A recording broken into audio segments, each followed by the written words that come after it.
C'est-à-dire que la manipulation est une libération. La manipulation, on se soumet à un produit ou à un message, mais on est convaincu qu'on le fait au nom de la liberté, qu'ensuite on va récupérer cette liberté ou qu'on va devenir encore plus libre.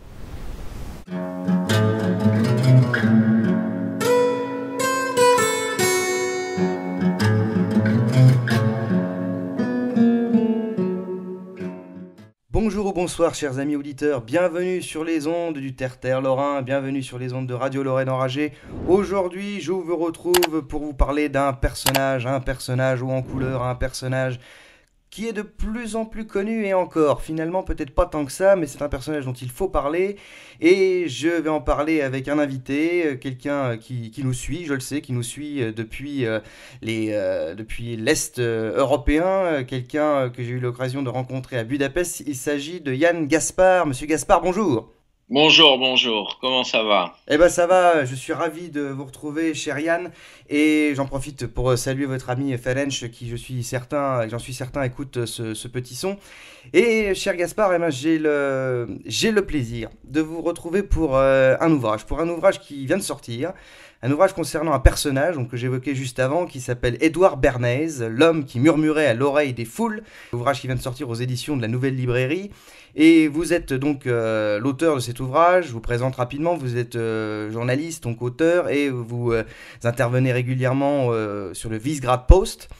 Et ben, à l'occasion de cet ouvrage, forcément j'avais envie de vous retrouver, puisque nous nous connaissons par ailleurs, mais j'avais envie que vous nous parliez de ce personnage haut en couleur, ce personnage qui a réussi à manipuler, c'est le cas de le dire, pas quelques centaines, pas quelques milliers, mais des millions d'êtres humains depuis maintenant quasiment 50 ans. Donc il s'agit d'Édouard Bernays. Donc je le répète, dans ce petit livre, L'homme qui murmurait à l'oreille des foules, vous avez décortiqué, vous avez analysé les formules et les méthodes de manipulation de ce cher Édouard Bernays. Alors avant toute chose, Édouard Bernays, qui est présenté comme le père de la communication politique, hein, qui est présenté comme l'artisan en fait de la propagande en pays démocratique, on pourrait dire ça comme ça. Est-ce que vous pouvez nous présenter rapidement ce fameux Édouard Bernays? Oui, très rapidement. Il est né pas si loin de l'endroit où je me trouve en ce moment, c'est-à-dire à Vienne, hein, en 1891, dans une famille voilà, de la bonne bourgeoisie juive viennoise. Et alors, c'est très intéressant, commençons tout d'abord par sa filiation, puisqu'il est le double neveu de Freud. Donc ça, c'est très intéressant. Et par la suite, alors ça, il ne pourra pas le savoir, mais son petit-neveu, Marc Randolph, deviendra donc le premier président de Netflix, cofondateur de Netflix au XXIe siècle. Alors, il ne vit que quelques mois à Vienne, ses parents émigrent à New York, son père a une carrière très brillante, il est commerçant en grains sur la place de New York et il prédestine son fils, le petit Édouard, à des études d'ingénieur agricole, mais très rapidement, Édouard va dire non à son père et s'intéresser au journalisme, à la politique, aux affaires, etc., ce genre de choses. Et alors, bon, on le présente souvent comme disons le père de la propagande moderne, le pionnier en matière de relations publiques, de communication politique, vraiment le maître à penser de la manipulation des masses. Alors, c'est en grande partie vrai, mais je dirais qu'il y a aussi une bonne dose de légende dans tout ça, puisqu'il faut savoir qu'Édouard Bernays est mort à l'âge de 104 ans, en 1995, c'est-à-dire qu'il a enterré tous ses concurrents, et Dieu sait qu'il y en avait des concurrents, notamment Walter Lippmann, qui est aussi l'auteur d'une œuvre qui a trait aux relations publiques, aux questions de politique, de journalisme, ce genre de choses, ou encore Albert Lasker, qui est le père de la publicité moderne aux États-Unis.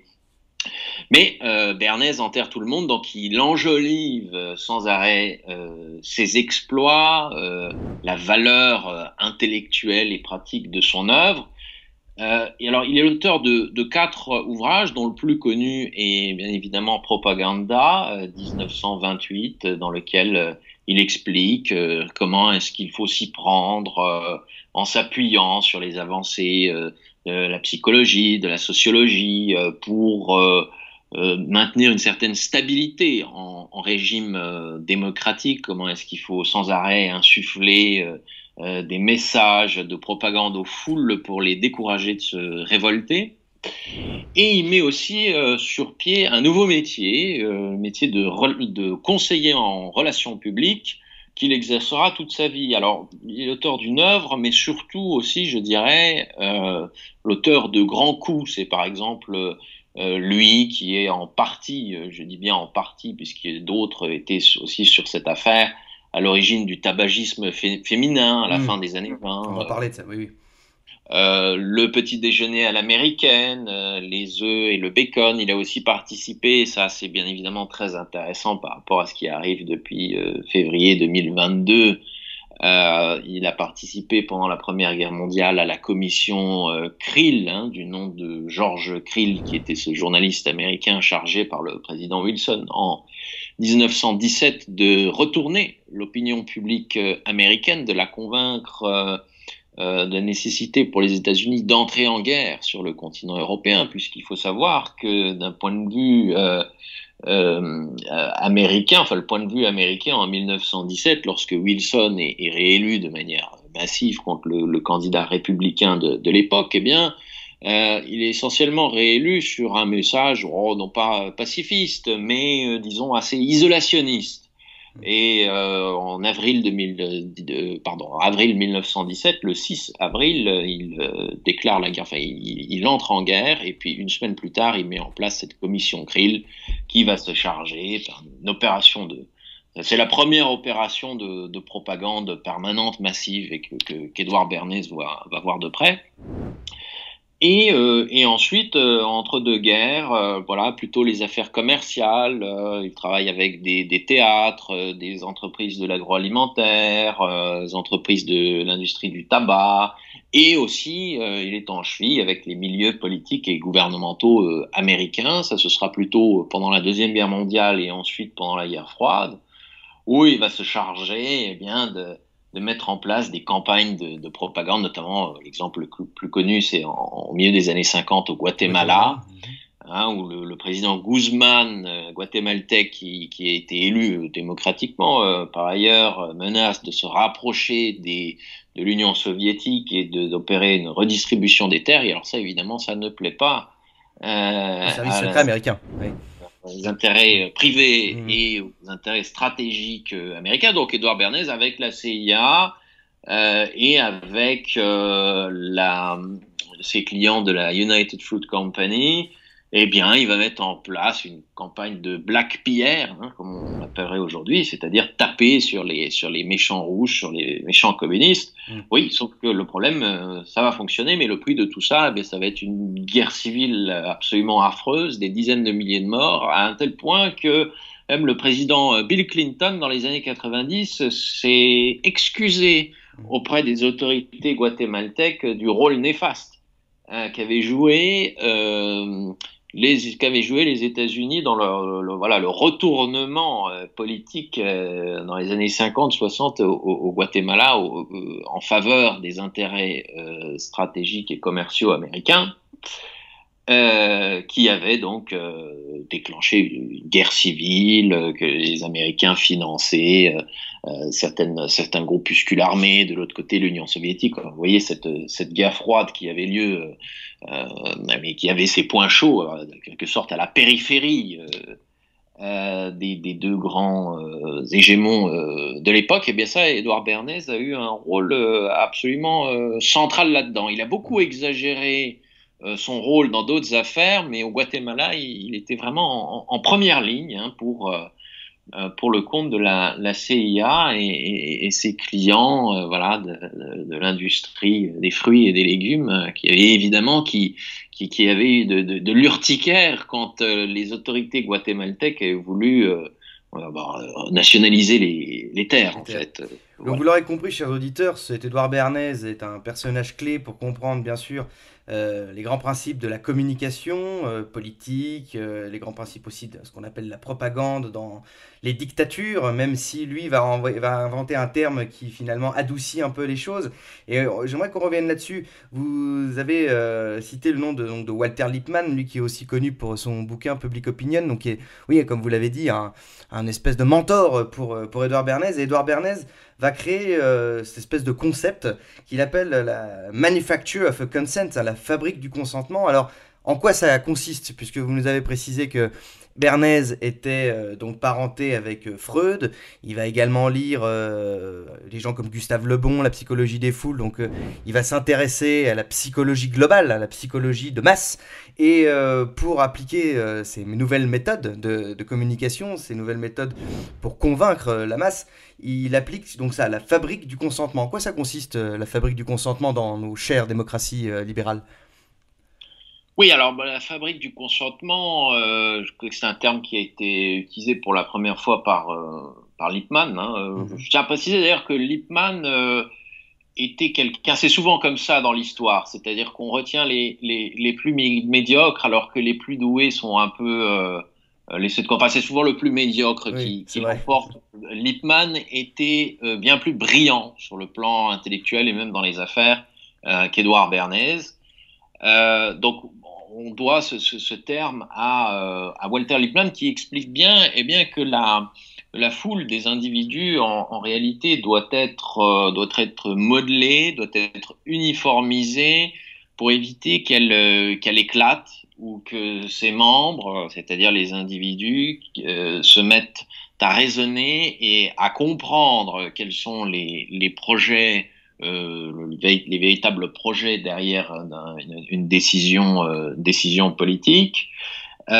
Donc en fait, contrairement à ce qu'on pourrait penser, les grandes démocraties représentatives du XXe siècle, qui sont eh bien des régimes, surtout lorsque l'abondance économique est là, assez plaisant à vivre. Je veux dire, moi, je suis pas là pour, si vous voulez, pour critiquer de manière trop insistante les démocraties libérales qu'on a connues au XXe siècle.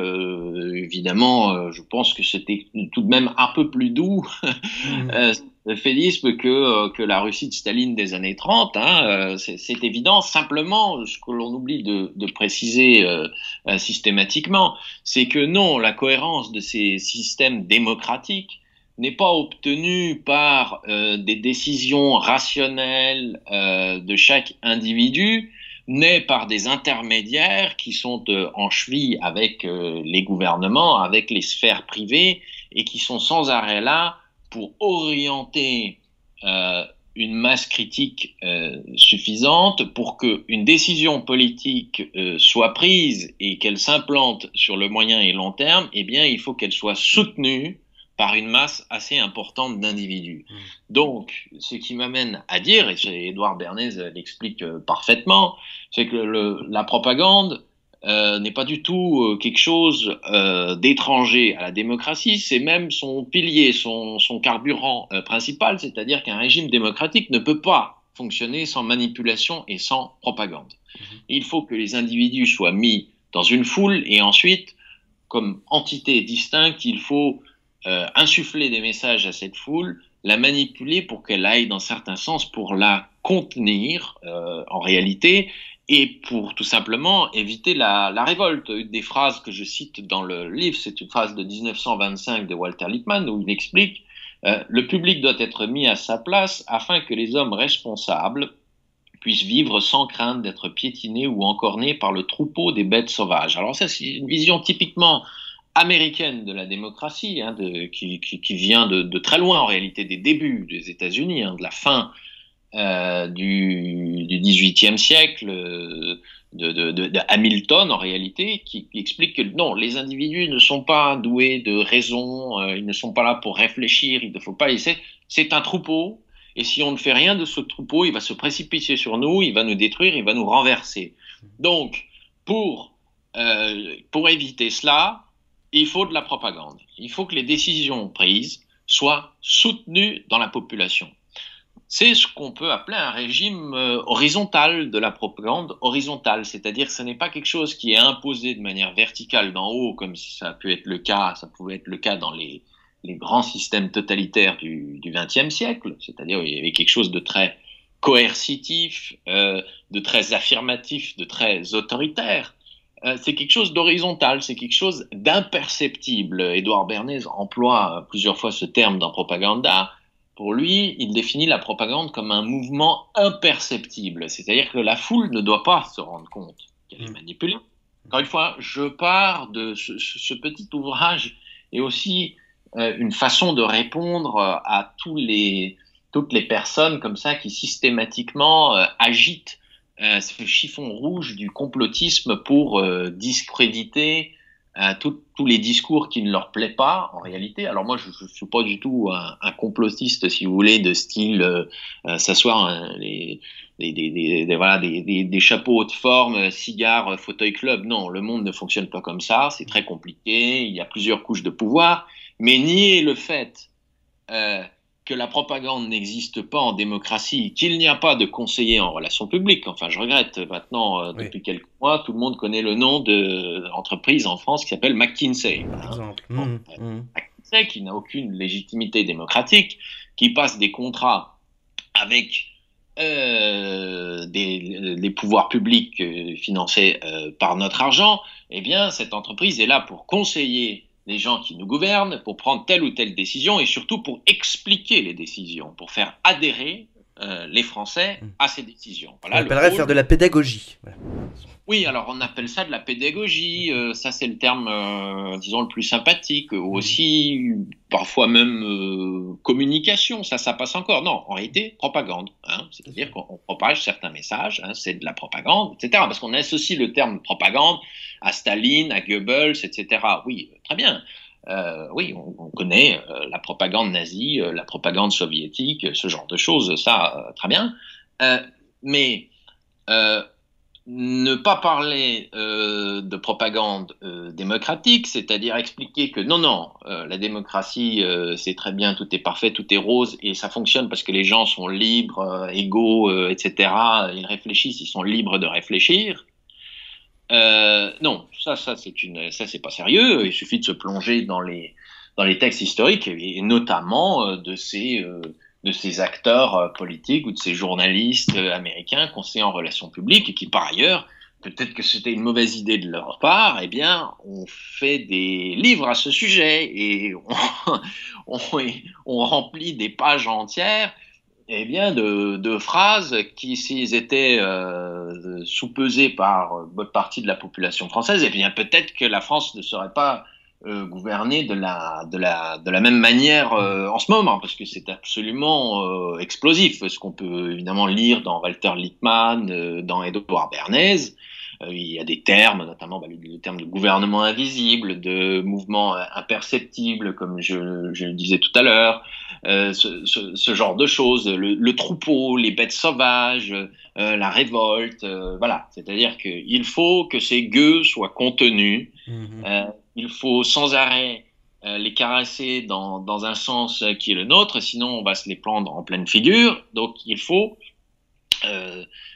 sans arrêt identifier ce point de rupture. Je crois que vous avez récemment reçu Michel Maffezoli, dont j'aime beaucoup les ouvrages. Je termine en réalité ce petit ouvrage par plus ou moins une paraphrase d'un des titres de son nom, c'est-à-dire que j'explique que si cette foule n'est pas contenue, si les messages ne passent plus, si on n'arrive plus de manière imperceptible à manipuler une masse suffisante d'individus, eh bien, ce sont les soulèvements qui commencent. Hein. Je crois que c'est le titre d'un des ouvrages de Michel Maffezoli, l'ère des soulèvements. C'est exactement ça. D'ailleurs, on peut se demander, j'imagine qu'on va en discuter tout de suite, si on n'est pas à ce point de rupture, puisqu'on constate bien que depuis 2-3 ans, eh bien, au niveau de la propagande classique, telle que l'entendait Édouard Bernays, c'est-à-dire invisible, imperceptible, horizontale, sans contrainte apparente, etc., il y a quelque chose qui ne passe plus. Et on voit, disons, des points d'achoppement comme ça, des violences qui montent. Pour les gilets jaunes, c'était, je pense, qu'un avant-goût de ce qui peut potentiellement venir.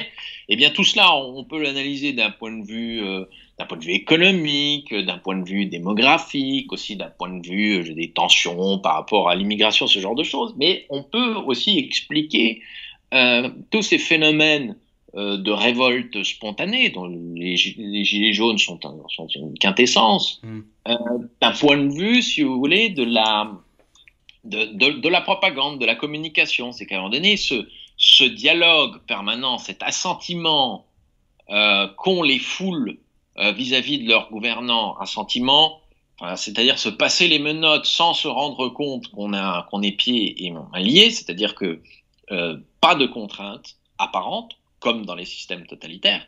C'est une dictature aboutie en réalité, mature, c'est-à-dire c'est pas une dictature vulgaire comme l'Italie fasciste. Pourquoi j'emploie ce terme vulgaire? Parce que c'est évident, c'est-à-dire que ça saute aux yeux, c'est un peu, c'est la métaphore du militaire qui présente les informations, c'est-à-dire que ça passera toujours mieux quand c'est une blonde avec de fortes poitrines qui présente les informations. Pasolini a écrit de très belles pages là-dessus pour expliquer que la vraie dictature, le vrai fascisme, c'est là. Alors, il utilisait le terme de l'époque, je suis pas convaincu, non, ce terme de fascisme a été tellement, si vous voulez, utilisé à tire-larigot, je veux dire, donc moi je pense qu'il faut s'en équiper. Mais Pasolini explique bien que non, bon, Mussolini, ça c'était de la petite bière. En réalité, la vraie dictature aboutie, celle qui rentre jusque dans les moindres fibres d'un être humain, et bien c'est celle de la société de consommation. Alors là, on est en plein dedans. C'est-à-dire Bernays est là-dedans.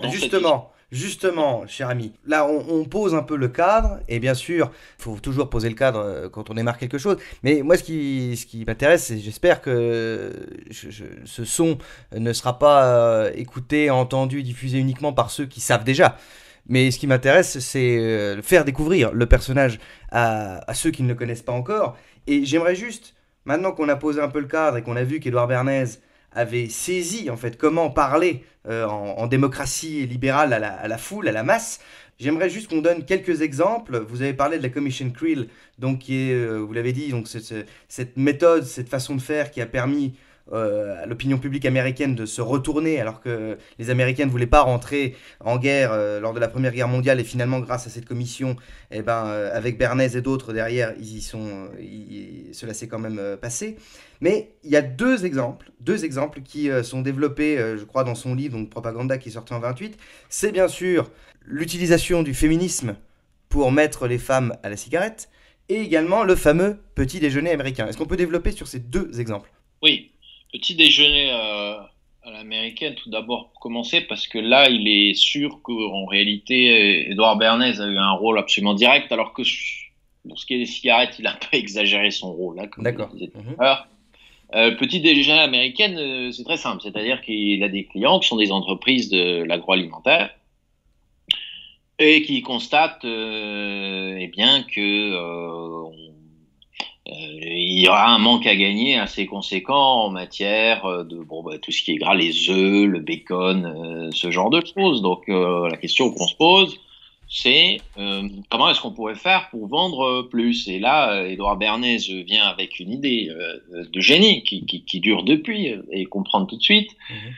Il a un senti-boss, c'est-à-dire que il se dit, voilà, les Américains prennent un petit déjeuner très frugal. Donc, il va contacter des médecins, je crois, 4500 ou 5000 médecins. Il va leur écrire des lettres en demandant bien.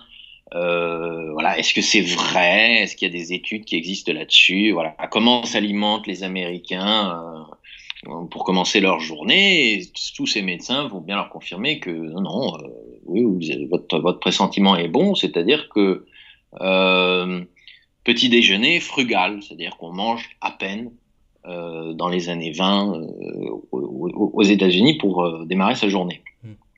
Et là, évidemment, Bernays flaire tout de suite le bon coup. Il se dit, je vais aussi demander à ces médecins à me dire si peut-être ce serait pas une bonne idée d'un point de vue de la santé publique. Est-ce qu'il ne serait pas meilleur pour la santé de ces Américains de s'alimenter copieusement? Il faut de l'énergie, il faut des calories, etc. Et puis là, il y a tout un tas de médecins explique que si, vous avez raison, bien sûr, etc. Donc il publie, alors que ces graphiques, que ces recherches, que ces conclusions des médecins et des scientifiques étaient des bidonnées ou pas, honnêtement, moi, j'en sais rien, et puis ça ne m'intéresse pas. Je suis pas spécialiste, si vous voulez, en diététique.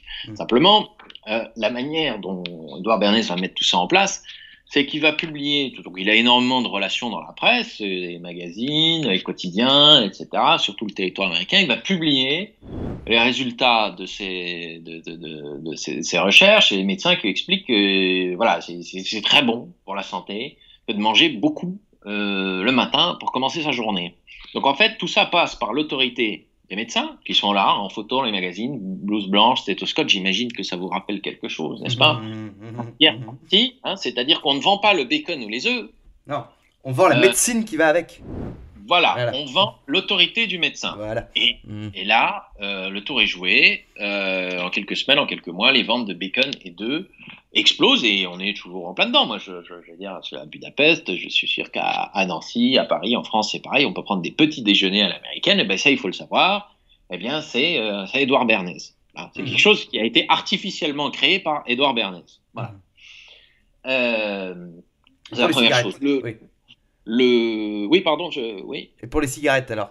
Ouais, les cigarettes, c'est un peu le même principe, c'est-à-dire qu'on passe par quelque chose de tiers, mais là c'est un peu plus subtil. Oui. C'est-à-dire que donc il y a évidemment, si les femmes ne fument pas, la moitié du marché qui saute, enfin qui n'est pas concerné par la vente de cigarettes. Hein, parce évidemment, inutile de le préciser.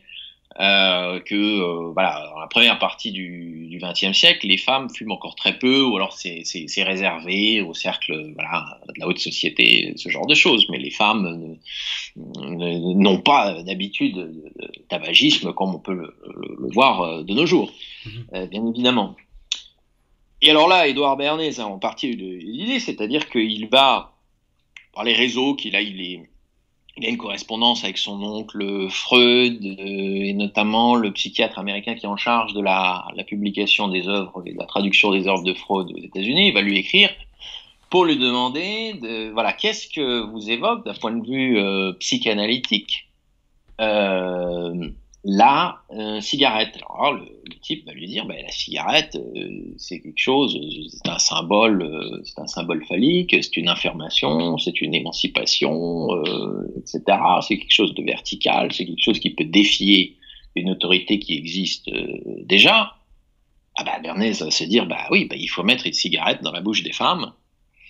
Et ce sera un symbole de liberté, un symbole d'émancipation. Alors il organise des défilés dans les rues de New York avec des mannequins de Vogue, voilà, des très belles femmes qui suent de cigarettes au bec, etc.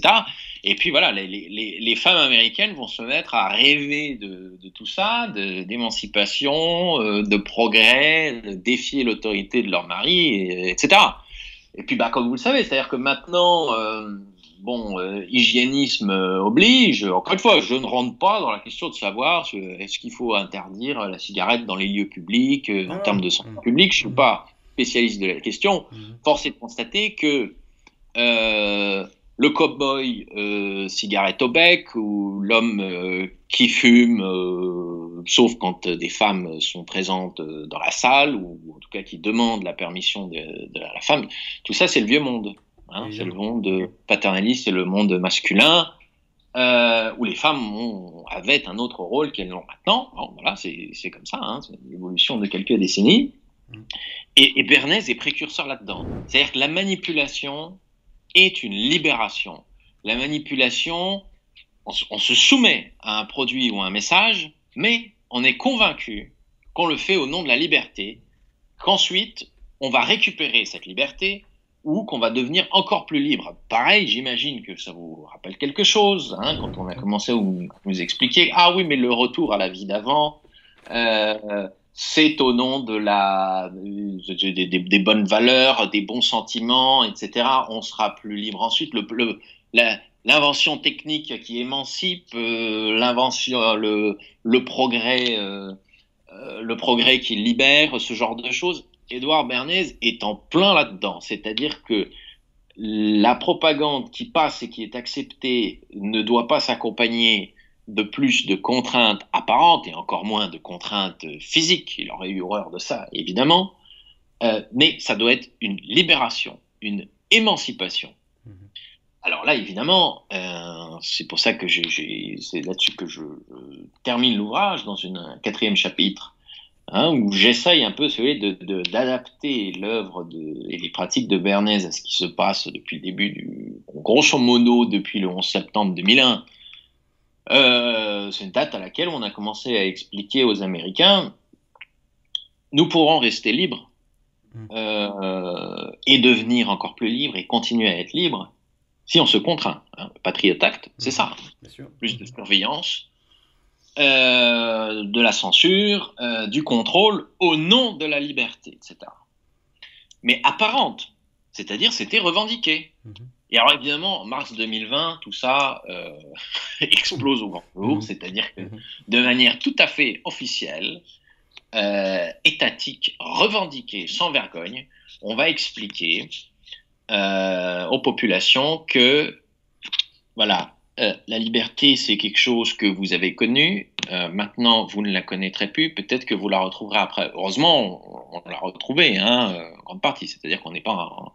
voilà, ils nous ont enfermés quelques semaines ou quelques mois, enfin, je ne sais plus. Enfin, par pays, ça changeait. En France, j'étais pas en France à ce moment-là, mais j'ai pu comprendre que c'était assez dur. C'était assez, oui, c'était pour une fois les autorités avaient cœur de faire respecter la loi.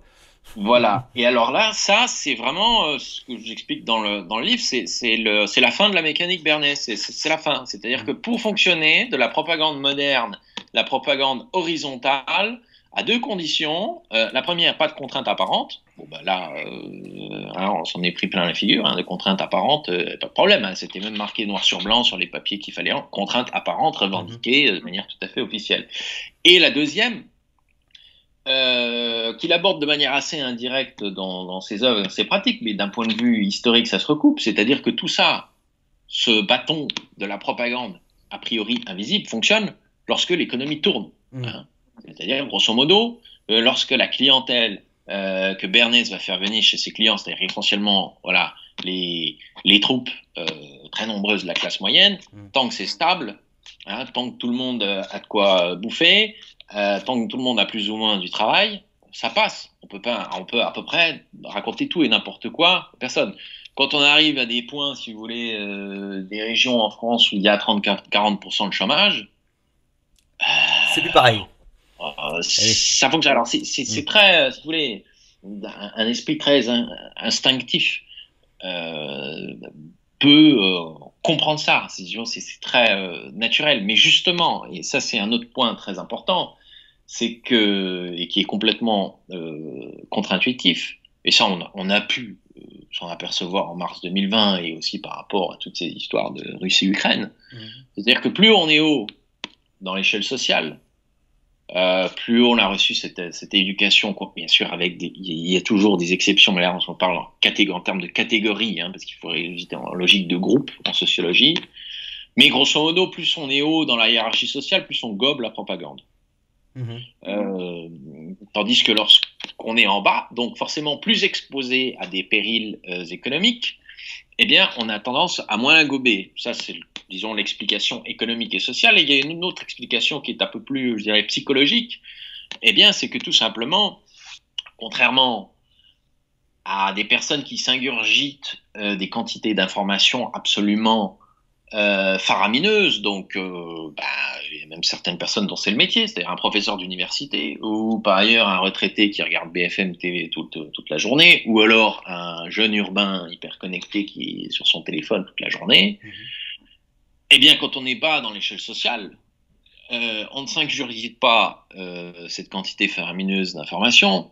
Donc la réponse qu'on va donner à une question très simple, c'est-à-dire grosso modo, bon, est-ce que c'est bien de remplir une attestation de sortie pour sortir son chien pour qu'il fasse ses besoins? Enfin, vous voyez, je caricature. Hein, mais, le type normalement constitué, le type simple qui a du bon sens, il va avoir une réaction très très sauvage, parfois même assez violente ou vulgaire, en expliquant que bon non, ce papier, non, non, c'est hors de question, hein, vous pouvez vous le mettre, enfin bref, voilà. Mm. Tandis que le professeur d'université ou le type qui est devant BFM toute la journée, donc encore une fois, c'est pas forcément le niveau d'éducation ou le niveau de diplôme qui compte, mais plus la quantité d'informations qu'on ingurgite, Mhm. eh bien, il va se dire oui, mais j'ai lu telles études, peut-être que ce papier est efficace parce que dans tel état d'Australie ou de Nouvelle-Zélande, ils ont fait ça, et puis alors la courbe s'est mise à baisser, et puis j'ai lu ce spécialiste, c'est non, bon, vous Mhm. voyez, Mhm. et alors là, on a des taux de soumission ou d'acceptation à la propagande officielle qui sont bien plus élevés dans les CSP+, que dans les couches inférieure de la société, où on peut voir ça après d'un point de vue électoral aussi, c'est-à-dire le petit tableau là que je faisais, professeur d'université, retraité BFM TV et puis jeune urbain hyper connecté. Bon, ben, en réalité, qu'est-ce que c'est tout ça? C'est le macronisme, Voilà. tout simplement. Mhm. C'est le macronisme. Et face au macronisme, eh ben, il y a tout simplement les électeurs de Marine Le Pen, qui, comme vous le savez, bon, sont plus populaires que la moyenne des électeurs de Macron. Et puis il y a surtout les abstentionnistes. On oublie d'en parler. Il y en a énormément en France, de plus en plus. Euh, et puis bon, bah, quand on recoupe les cartes, quand on regarde, eh bien, on s'aperçoit que ces personnes qui se désintéressent complètement des messages qui leur sont envoyés d'en haut, eh bien, ont plutôt tendance à envoyer, à habiter dans des, si vous voulez, dans des endroits où ils sont, d'un point de vue économique, social, complètement délaissés. Donc tout se recoupe, que ce soit pour analyser le macronisme, que ce soit pour analyser l'épisode sanitaire, entre guillemets, ou la propagande de guerre. C'est-à-dire que là, c'est pareil. C'est-à-dire que, bon, Alors justement, cher ami, moi je voulais en parler avec vous, parce qu'on on développe beaucoup, mais j'aimerais pas qu'on déflore trop le livre, hein, et comme on ne cessera jamais de le répéter sur nos ondes, c'est bien de nous écouter, c'est bien de regarder des vidéos sur YouTube, mais ça ne remplacera jamais la lecture. Tout d'abord, moi il y avait une chose à laquelle je voulais réagir, puisque vous expliquiez par rapport au livre Propaganda que Bernays a sorti en 1928, effectivement, à lire ce livre aujourd'hui, moi, c'est l'impression que ça m'avait laissé lorsque je l'ai lu il y a au moins 12 ans, presque 15 ans maintenant. C'était effectivement cette facilité, cette décontraction de la part de Bernays à expliquer que finalement, bah, manipuler les foules était nécessaire, était indispensable à nos chères démocraties modernes et libérales. Et il valait mieux effectivement utiliser certains mots plutôt que dire éducation, plutôt qu'endoctrinement, etc. Mais il y avait moi, c'est quelque chose qui m'avait vraiment surpris à la lecture de Propaganda, c'était cette bonhomie à expliquer que oui, non, mais de toute façon, ce ne sont que des gueux, donc après tout, soyons malins et employons les mots nécessaires pour pouvoir les endoctriner comme il faut. Mais vous l'avez dit, et ça m'intéresse, vous avez développé là au début de l'entretien, donc l'affaire au Guatemala, etc., et le renversement du régime de Guzman. Mais aujourd'hui, là vous l'aviez dit, mais je voudrais juste qu'on termine là-dessus. Aujourd'hui, là on a parlé du Covid, vous alliez parler de l'Ukraine, me semble-t-il. Donc, Covid, Ukraine, enfin, nous avons quand même des sujets énormes, mondiaux, globaux, hein, qui là nous ont vraiment tous concernés. Alors, le Covid, c'était vraiment c'est quelque chose d'assez exceptionnel. Je veux dire, on n'a jamais pris en otage le monde de cette façon-là. C'était quand même dans l'histoire de l'humanité, c'est assez inédit. Et en quoi justement les techniques de Bernays et ce qu'il explique dans Propaganda, aujourd'hui, en quoi est-ce qu'elles existent toujours, en quoi est-ce qu'elles perdurent, en quoi est-ce qu'elles ont changé, et comment, pour faire un lien justement avec ce que vous aviez dit aussi au début de l'entretien, avec l'ami Marc Randolph, donc qui est le petit-neveu, hein, si j'ai bien compris, donc de Bernays et qui est cofondateur de Netflix, bah, comment cette propagande-là, aujourd'hui, fait son petit bonhomme de chemin, modifie ses méthodes, s'infiltre toujours autant dans nos cerveaux et nos synapses, mais est toujours finalement d'actualité. alors, bah, tout d'abord, en quoi est-ce qu'elle fonctionne toujours? C'est-à-dire la propagande de Bernays. Alors, prendre juste une minute, Marc Randolph, Netflix, comme Ouais. ça, ce sera réglé, parce que là, en réalité, c'est très très simple. Alors, je crois par ailleurs, Édouard Cheneau, que vous aviez reçu Oui, oui, qu'on a reçu. sur Mhm. Netflix, qui a publié bah, dans la même collection que moi, c'est un très bel ouvrage sur Netflix. Euh, Alors, si Bernays avait vu sur les prouesses de son petit-neveu Marc Randolph, il aurait été absolument scotché. C'est-à-dire que Bernays, dans Propaganda, a des passages pour expliquer que, bon, la presse écrite, c'est très bien, la radio, c'est très bien, mais ce qu'il y a de mieux, c'est le cinéma. C'est vraiment ce qui permet de manipuler, sans que les manipulés, les propagandés s'en rendent compte, de la manière la plus efficace. Alors là, bon, là, je crois que voilà, ben, personne nous attache le soir de manière contraignante sur notre canapé pour nous shooter à Netflix. C'est fait de manière tout à fait volontaire, c'est-à-dire qu'on absorbe cette saloperie. Enfin, quand je dis on, hein, je ne me mets pas forcément dans cette catégorie, mais de manière tout à fait libre pour être formaté. Donc c'est prodigieux. C'est-à-dire que Netflix, c'est du Édouard Bernays, pur sucre, pur jus. C'est absolument génial. C'est de la propagande horizontale où il n'y a pas de contraintes apparentes, pas de contraintes physiques, bien évidemment, et ça fonctionne.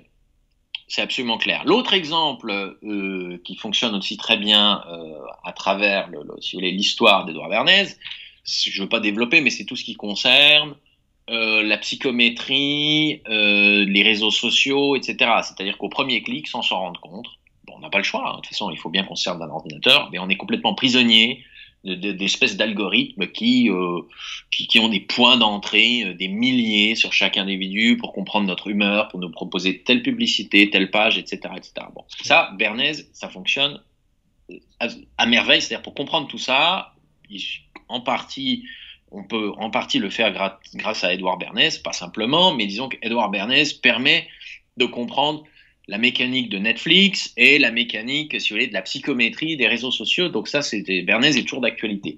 Maintenant, là où il n'est plus d'actualité, c'est que lorsqu'il travaille pour la commission Krill, si vous voulez, la propagande au quotidien qui est injectée aux Américains, alors déjà, de manière très massive pour l'époque, mais de manière beaucoup moins massive que maintenant. C'est-à-dire qu'aujourd'hui, on a les réseaux sociaux, Internet, les chaînes d'infos au continu, donc c'est un milieu, voilà, hein, LCI, la chaîne ukrainienne, là, bon, c'est pas, si vous voulez, c'est bien plus efficace que tout ce qui avait pu être envisagé en 1917-1918, évidemment, inutile de le préciser. Ça fonctionne de la même manière, c'est-à-dire qu'il faut créer ce mouvement de foule et toute personne qui se met à raisonner devient immédiatement quelqu'un qui a envie d'assassiner des petits-enfants ukrainiens, si vous voulez. Donc on est entraîné par ce mouvement de foule. La première personne qui dit oui, mais quand même, finit écrasée. Alors tout ça, sur le papier, très bien, ça fonctionne. Oui, sauf que la ficelle devient trop grosse et que surtout, si vous voulez, là, pour planter le décor, de quoi il s'agit? C'est-à-dire que, et ça, je le dis avec d'autant plus de facilité parce que si vous voulez, moi j'habite à 300 km de la frontière ukrainienne, donc bon, c'est juste à côté. Un type qui est en Bretagne, qui est au chômage, ou en Lorraine, qui est au chômage, ou qui a du mal à boucler les fins de mois, je suis pas tout à fait sûr qu'il va longtemps gober cette propagande pro-ukrainienne. C'est-à-dire concrètement, avec des chaînes d'information, toute une classe de journalistes, une classe d'hommes politiques qui viennent lui expliquer que l'avenir de l'Europe et de la démocratie, c'est de soutenir le président Zelensky, c'est de soutenir l'Ukraine. Donc il faut, avec nos impôts, hein, donc avec ton fric, qu'on leur envoie des armes, etc., etc., parce que en quelque sorte, l'avenir de la prospérité française se joue dans le Donbass. C'est ridicule. Hein, ça ne marche pas. Marche pas. Il y a une des deux conditions bernésiennes qui n'est plus remplie, c'est celle de l'abondance. C'est-à-dire que on pourrait nous abreuver toute la journée de messages pro-ukrainiens, etc., de nous expliquer que qu'est-ce qu'ils sont beaux et gentils les Ukrainiens et qu'est-ce que les Russes sont méchants, mais ça marcherait s'il y avait 3% de chômage. Quand il y en a 25-30 dans certains endroits, ça passe plus. Là, il va falloir qu'ils innovent. Si vous voulez, moi, j'ai pas l'impression qu'on pourra continuer ad vitam aeternam à Paris, depuis Paris, le gouvernement français à véritablement tenir une ligne de cette narration guerrière qui qui a commencé maintenant depuis plus d'un an. Alors, il y a aussi une propagande pro-russe. Hein. Moi, j'avertis tout de suite tout le temps là-dessus, qui fonctionne à peu près sur les mêmes ressorts, mais qui quand même reste éminemment limité par rapport à tout ce qu'on peut se prendre dans la figure en termes de propagande pro-ukrainienne, pro-américaine. Ça me paraît évident. C'est-à-dire que la propagande russe, elle évolue dans certaines bulles, dans certains cercles. Et il faut s'en méfier aussi. Donc moi, c'est là-dessus que je conclus dans l'ouvrage, c'est-à-dire que tout peut se comprendre à travers Bernays, mais justement, ça permet aussi de comprendre qu'on arrive vraiment au pied du mur. C'est-à-dire que, bon, excepté pour Netflix, ou si vous voulez, là, le coup marche très bien, quoique ils sont allés trop loin. C'est-à-dire quand on en est à faire des séries sur l'homme enceint, hein, je crois que c'est une série japonaise, la reprise d'un manga, ça passe plus non plus. Il y a eu des désabonnements, ce genre de choses. Pareil pour la psychométrie, la manipulation et Cambridge Analytica, toutes ces choses, etc. Oui, c'est de la manipulation, c'est de l'influence. Simplement, Internet est aussi un outil de censure. Donc, censure, contrôle, contrainte. Donc, condition bernésienne qui n'est pas remplie. Et quant aux deux grandes narrations qu'on nous a infligées ces 2-3 dernières années, c'est-à-dire sanitaire, entre guillemets, et d'un autre côté guerrière, là, tout simplement, ça bloque pour la bonne et simple raison. Je cite notre cher président Macron, l'abondance, c'est terminé. Voilà. Voilà. Là, pour le coup, il avait plus ou moins raison. Je pense que c'était une de ses phrases les plus sincères. Alors évidemment, dans quelle mesure est-ce que, avant cette phrase, il y avait beaucoup de personnes qui ne vivaient depuis longtemps déjà plus dans l'abondance, mais si vous voulez, ça prend des proportions absolument inquiétantes, ce qui reste à penser que, tout simplement, cette propagande telle qu'on l'a connue pendant des décennies dans le monde occidental, eh bien, est en train de toucher à sa fin. Voilà, ce sera ça ma conclusion. Voilà. Eh ben, écoutez, cher ami, merci pour cet éclairage à propos d'Édouard Bernays. Vraiment, moi, c'est à titre personnel, donc bien évidemment, je recommande la lecture de votre livre, mais aussi la lecture de Propaganda, parce que j'étais resté quoi à l'époque devant tant de sincérité. Vraiment, c'est la bonhomie, cette espèce de charme de l'enfoiré, hein, vous m'excuserez le terme, mais bon, du gars qui explique comment manipuler les foules, et je trouvais ça absolument à la fois très inquiétant et en même temps grandiose. Voilà, mais bon, donc je recommanderais évidemment cette lecture. Je rappelle, Édouard Bernays, L'homme qui murmurait à l'oreille des foules, aux éditions de la Nouvelle Librairie. C'est par l'ami Yann Gaspard, qui est journaliste et auteur, et je vous recommande vraiment, c'est bien de quand même de décortiquer un petit peu les choses et de voir que, bah, par exemple, moi c'était l'exemple des torches de la liberté, hein, le fait de mettre les femmes à la cigarette pour pouvoir fumer, comme quoi, hein, employer des grands termes, des grands idéaux, la liberté, le féminisme, etc. Ça reste d'abord avant tout une histoire de gros sous, hein, faut quand même le dire. Donc c'est quand même bien de le rappeler. Cher ami, merci. Ben, merci à vous, bonne continuation. C'était un plaisir. Eh ben, c'était un plaisir. J'espère qu'on vous retrouvera pour de nouvelles aventures radiophoniques. Je vous rappelle, chers auditeurs, si vous avez aimé, vous pouvez mettre le petit pouce, vous pouvez vous abonner si ce n'est pas encore fait, vous pouvez partager. La vie commence toujours demain et à bientôt.